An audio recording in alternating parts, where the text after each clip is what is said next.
പന്തീരങ്കാവിൽ നവവധുവിനെ ക്രൂരമായി മർദ്ദിച്ച ഭർത്താവ് രാഹുൽ പി ഗോപാൽ രക്ഷപ്പെട്ടത് പോലീസ് ഒത്താശയോടെയാണെന്ന് തെളിയുകയാണ്. ബാംഗ്ലൂരു വരെ സുരക്ഷിതനായി എത്താനുള്ള വഴി പറഞ്ഞുകൊടുത്തതടക്കം പോലീസാണ്. മാത്രമല്ല, ഇക്കഴിഞ്ഞ 12-ന് രാഹുലിനെതിരെ ഗാർഹിക പീഡന കേസെടുത്തെങ്കിലും സ്റ്റേഷനിൽ നിന്ന് പ്രതിയെ വിട്ടയച്ച ഗുരുതരമായ പിഴവാണ് പോലീസിന് സംഭവിച്ചത്.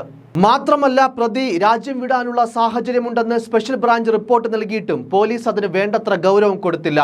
അതേ ദിവസം 3 മണിവരെ രാഹുൽ വീട്ടിലുണ്ടായിരുന്നുവെന്നാണ് ഇയാളുടെ അമ്മ തന്നെ പ്രതികരിച്ചത്.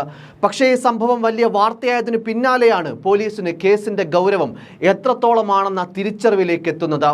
സംഭവത്തിൽ എന്തായാലും ചില പോലീസുകാരുടെ അടക്കം ഫോൺ റെക്കോർഡിങ്ങുകളും പരിശോധിക്കും. രാഹുലിനെ പിടികൂടാൻ വലവിരിച്ച് ലുക്കൌട്ട് നോട്ടീസ് അടക്കം പുറത്തുവിടാനൊരുങ്ങിയ സാഹചര്യത്തിൽ CBI മുഖേന ഇന്റർപോളിന്റെ സഹായത്തോടെ ബ്ലൂ കോർണർ നോട്ടീസ് പുറത്തിറക്കാൻ ഒരുങ്ങിയ സാഹചര്യമുണ്ടായി. എന്നാൽ അന്വേഷണ സംഘത്തെയാകെ അമ്പരപ്പിലാക്കി. ഈ സമയത്താണ് പ്രതി ജർമ്മനിയിലാണ്. മറ്റു കാര്യങ്ങളൊക്കെ വിശദമാക്കി ഇയാൾ തന്നെ ജർമ്മനിയിൽ നിന്ന് വീഡിയോ റെക്കോർഡ് ചെയ്യുന്നതും അത് മാധ്യമങ്ങൾ പുറത്തുവിട്ടതും. ബാംഗ്ലൂർ വഴി സിംഗപ്പൂരിൽ നിന്നാണ് ജർമ്മനിയിലേക്ക് പ്രതി കടന്നതെന്നാണ് സൂചന. തനിക്കെതിരെയുള്ള കുടുംബം ഉന്നയിച്ച ആരോപണങ്ങളെല്ലാം വീഡിയോയിൽ രാഹുൽ നിഷേധിക്കുന്നുണ്ടായിരുന്നു. വനിതാ കമ്മീഷനും DYFIയും അടക്കം ഗുരുതര ആരോപണങ്ങൾ പോലീസിനെതിരെ ഉന്നയിക്കുന്ന അപൂർവ സാഹചര്യം കൂടി ഈ കേസിലുണ്ടായി. നവവധു ഭർത്താവിന്റെ വീട്ടിൽ ക്രൂരമായ ഗാർഹിക പീഡനത്തിന് ഇരയായെന്ന് പരാതി ലഭിച്ചിട്ടും പന്തീരങ്കാവ് SHO യഥാസമയം കേസെടുക്കാത്തതിൽ മനുഷ്യാവകാശ കമ്മീഷനും സ്വമേധയാ കേസെടുത്ത് അന്വേഷണത്തിന് ഉത്തരവിട്ടിരുന്നു.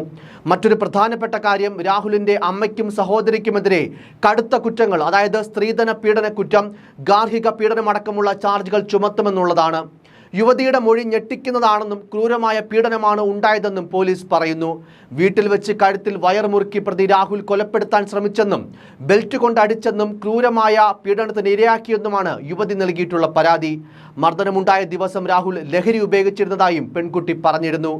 150 പവനും കാറും താൻ അർഹിക്കുന്നുണ്ടെന്ന് ആരോപിച്ചായിരുന്നു മർദ്ദനത്തെ തുടർന്ന് ബോധം നഷ്ടപ്പെട്ടതോടെ ആശുപത്രിയിൽ എത്തിച്ചെങ്കിലും നിലത്ത് വീണ് പരിക്കേറ്റെന്നായിരുന്നു ആശുപത്രിയിലുള്ളവരെ അറിയിച്ചത്.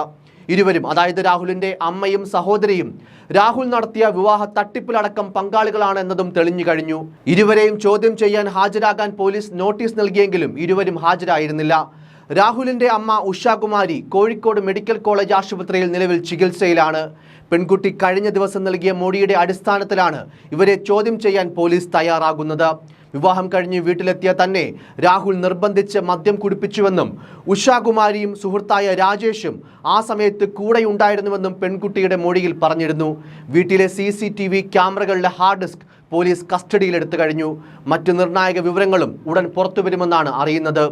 കേസിൽ രാഹുലിന്റെ അമ്മയെയും സഹോദരിയെയും ചോദ്യം ചെയ്യുന്നത് നീളുകയാണ്.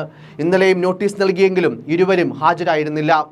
അമ്മയ്ക്ക് അസുഖമാണെന്നും ചോദ്യം ചെയ്യലിന് എത്താൻ കഴിയില്ലെന്നും ഇരുവരും പോലീസിനെ അറിയിക്കുകയായിരുന്നു.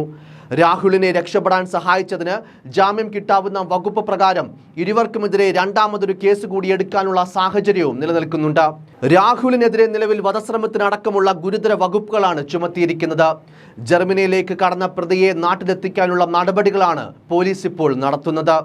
എന്തായാലും കേരളത്തിനെ ഒന്നാകെ ഞെട്ടിച്ച വിസ്മയ കൊലക്കേസിന് ശേഷം സ്ത്രീധന പീഡനത്തിന്റെ, ഗാർഹിക പീഡനത്തിന്റെ നേർസാക്ഷ്യമാവുകയാണ് പന്തീരങ്കാവിലെ യുവതിയുടെ ചിത്രം.